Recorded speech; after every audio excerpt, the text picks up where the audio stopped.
8 महीने की बेटी एक बिन ब्याही माँ लखनऊ की सड़कें भटकने को है मजबूर, आखिर क्यों?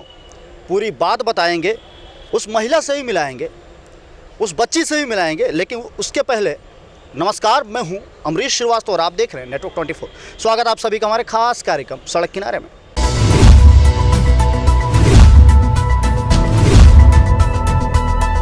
तो सड़क किनारे में आज एक बार फिर हम मौजूद हैं सड़क पे ही, जहां से कहानी उठाएंगे, एक मुद्दा उठाएंगे। जैसा कि हमने पहले बताया कि एक 8 महीने की बच्ची बिन ब्याही माँ और लखनऊ की सड़कें जो दर बदर की ठोकरें खा रहे हैं, आखिर क्यों? ये पूरी कहानी बताएंगे। कौन है वो लड़की, कौन है वो माँ? उसके पहले हम थोड़ी सी आपको जानकारी ये दे दें कि जिस महिला के बारे में हम बात कर रहे हैं वो सितारों की परी के रूप में है।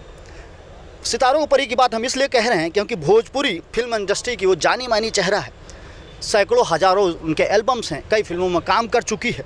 लेकिन अचानक से कुछ होता है, किसी एक लड़का उसकी ज़िंदगी में आता है और ज़िंदगी बदल कर रह जाती है। कुछ महीनों बाद वो माँ बनती है, फिर बच्ची धीरे धीरे बड़ी होती है, 8 महीने की बच्ची होती है।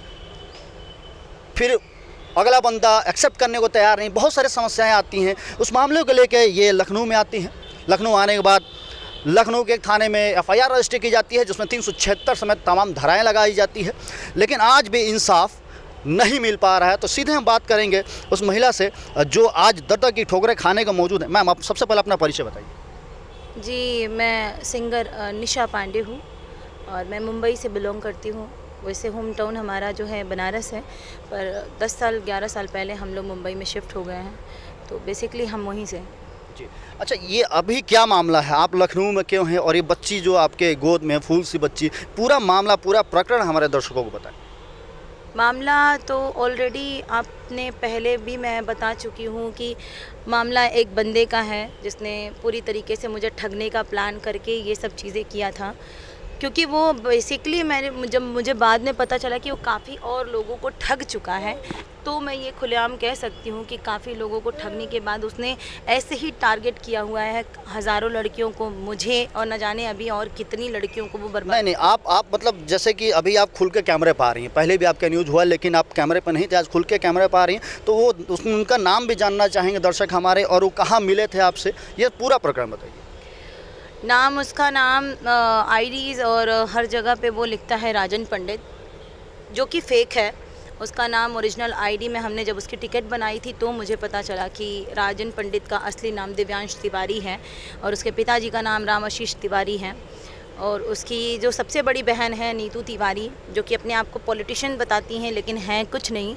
ये लोग सिर्फ़ और सिर्फ अपनी मीडिया पे, सोशल मीडिया पे एक अच्छा प्लेटफॉर्म और एक अच्छी हाई-फाई प्रोफाइल दिखा करके लड़कियों को ठगने का काम करते हैं। तो ये मामला, ये कब शुरुआत हुई, कितने साल के रिलेशनशिप रहा, ये बच्ची इस दुनिया में कब आई और क्या मामला हो? क्या एक्सेप्ट नहीं कर रहे हैं, क्या है? 2019 में हम लोग नवंबर के समय से बात करते रहे इंस्टाग्राम पे। फिर उनकी बहनों ने मुझे काफ़ी अपोज़ किया कि मैं तुम्हें पहले से जानती हूँ, तुम्हारा यहाँ शो देखी हूँ, वहाँ शो देखी हूँ।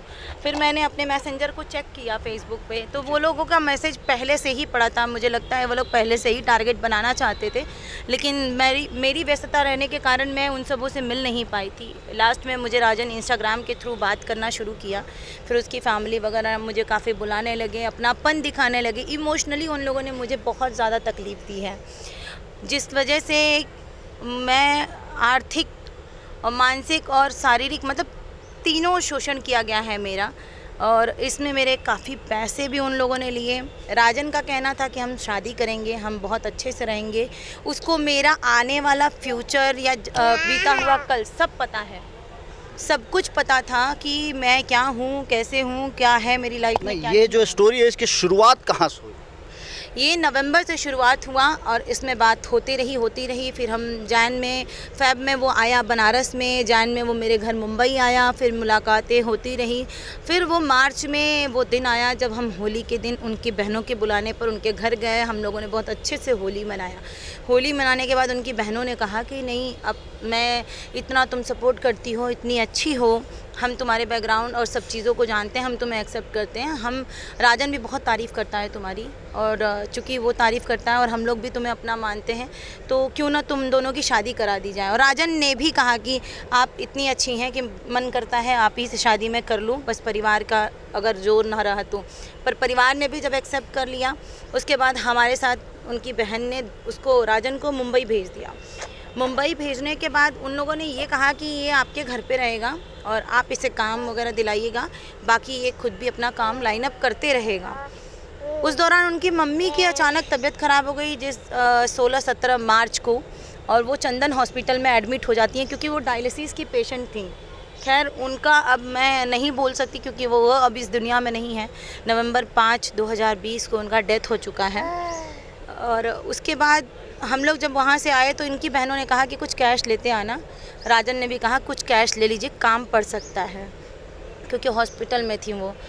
जिस दौरान हमने वहाँ से लगभग जितने भी कैश थे हम सब लेके आए, और यहाँ आते ही उनको मैंने कैश दिए भी हॉस्पिटल के बिल्स वगैरह के लिए, घर की ज़रूरतों के लिए। कितना कैश था, चलते चलते बात करते, कितना कैश था? लगभग मैं वहाँ से 13 लाख रुपए लेकर के आई थी।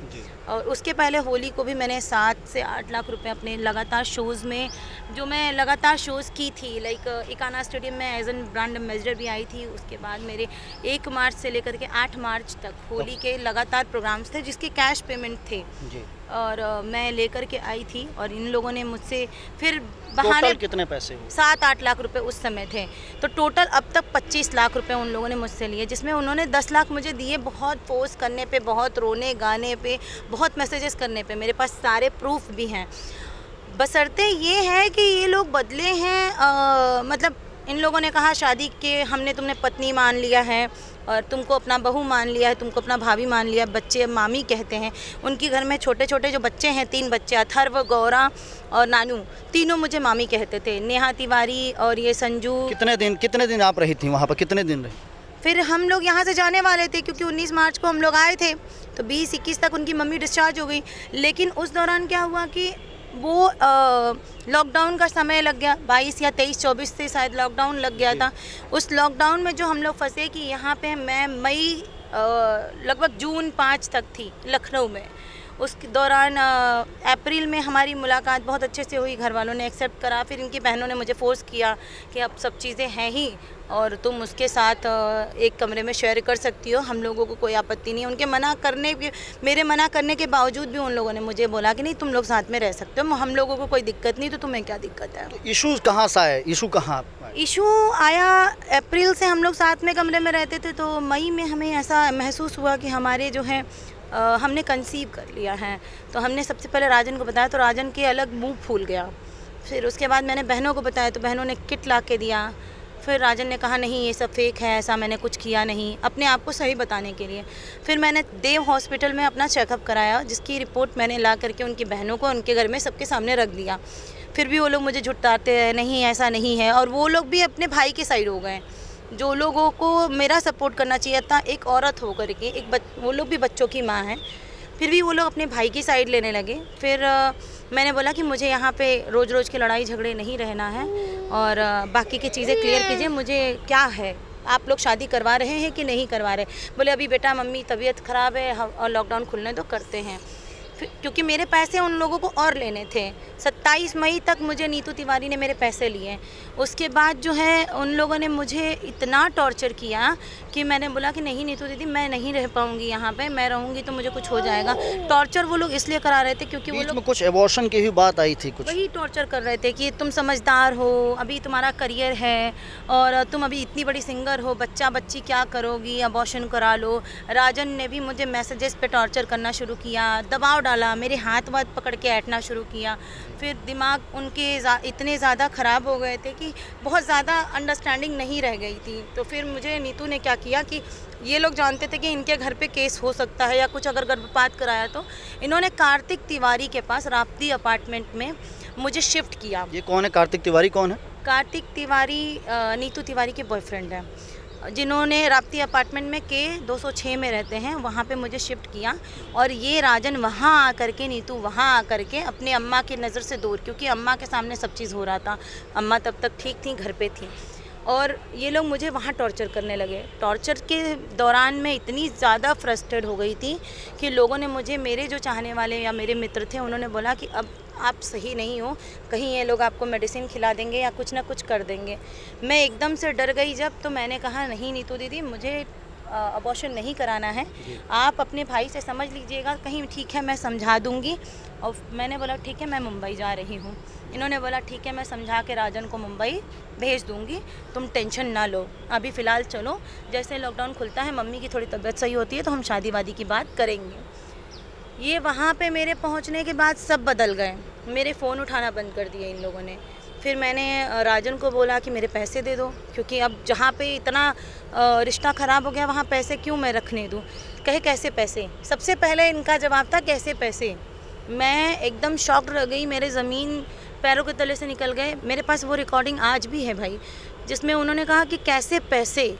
मैं ये अभी जो है आपके पास एक फूल सी बच्ची है, काफ़ी मासूम, और ये आप क्या चाहती हैं अभी? ये पैसे मेरे नहीं दे रहे थे। उसके बाद मैंने बहुत कोशिश की, फिर जनवरी में मेरी बच्ची का डिलीवरी हुआ।